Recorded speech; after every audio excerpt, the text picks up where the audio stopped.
Elijah, in his most fragile state, meets a God who doesn't yell, but whispers. And I wonder if that's because when we're broken, we don't need thunder, we need tenderness.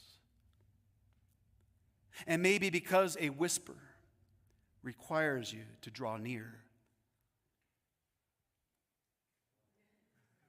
Couldn't have planned that any better, could we?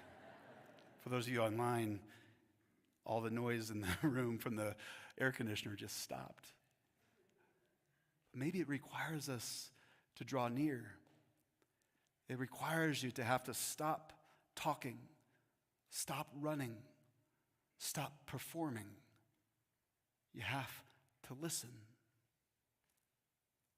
My mom worked in daycare centers for much of her career. She actually owned a daycare center for over 20 years. And she was what I like to call a Temper Tantrum Tamer.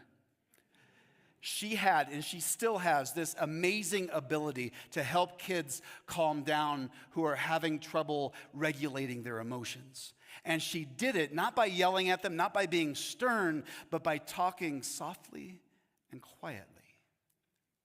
And at first, that's very disorienting for the child.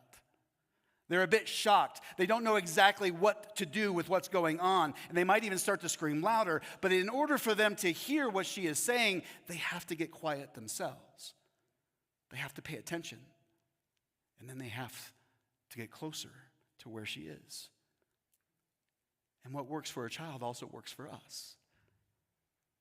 By showing up in the most unexpected ways, God draws us closer so that we can hear what God is trying to say. Elijah finds God not in the spectacle, but in the stillness. Not in the noise, but in the quiet.